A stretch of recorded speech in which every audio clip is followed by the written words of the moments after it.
My name is Andrew Gibbons. I'm the Group Head of Wellbeing at HSBC. I think the business case has been really clear and been clear for years now. Wellbeing is super important to healthy businesses.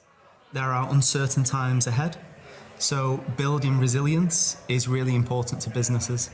And we've seen that ourselves at HSBC. And we've seen that employees who genuinely believe that we care about their well-being feel more productive.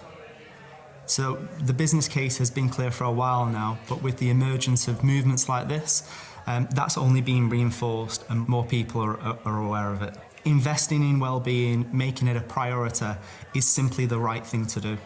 And it's always been the right thing to do, but given the challenges of the past 2 years, it's never been more important.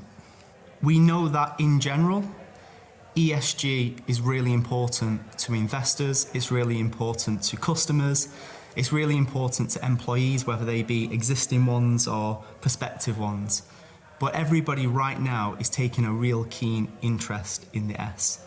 And that's why we're interested. We really want to build trust with these groups of people.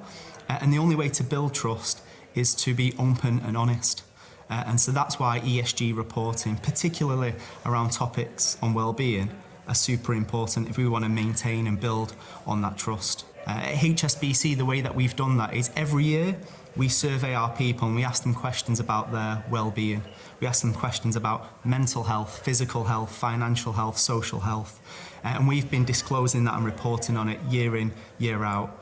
And asking the same questions every time each year has allowed us to identify where we've been making improvements, but also where we could make more progress. Business and wider society have taken a real keen interest in social matters at the moment, and so naturally there is a keen eye on the S in ESG at the moment. Previously, ESG reports, only investors used to read them.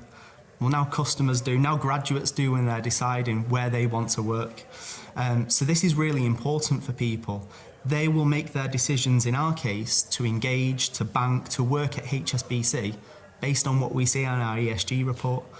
So it's super important that we are disclosing, we are open, we are honest. Data tells you the true nature of an organisation, so sharing that publicly is really important. And as I say, as there's been wide interest in wider society, naturally that interest has directed itself to business. Well-being is in real jeopardy at the moment. One of the things I was really taken with was the Gallup study research. It was the State of Global Workplace report. And they said that employee stress is at an all-time high again. 44% of people said that they felt a lot of stress yesterday. That is a double-digit increase since 2009. The temperature is rising, and it kind of rolls off the tongue, the double-digit increase. That is enormous. So well-being is in real jeopardy, and it needs real systemic work in order to improve it. And that means a collaboration between governments, between business, between civil society.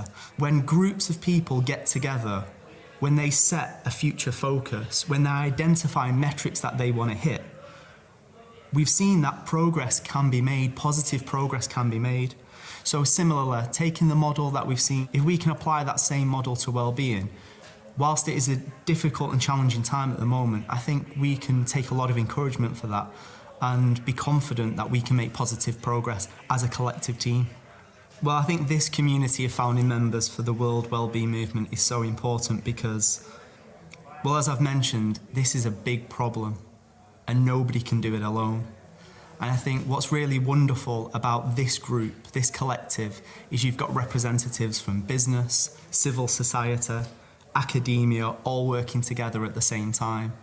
So why I think that is powerful is the solutions and tools and support that we come up with and that we develop are going to be really broadly applicable. Just maybe focusing on the businesses that are part of the movement as well. If you look at their global footprint, they cover almost every country, every continent in the world.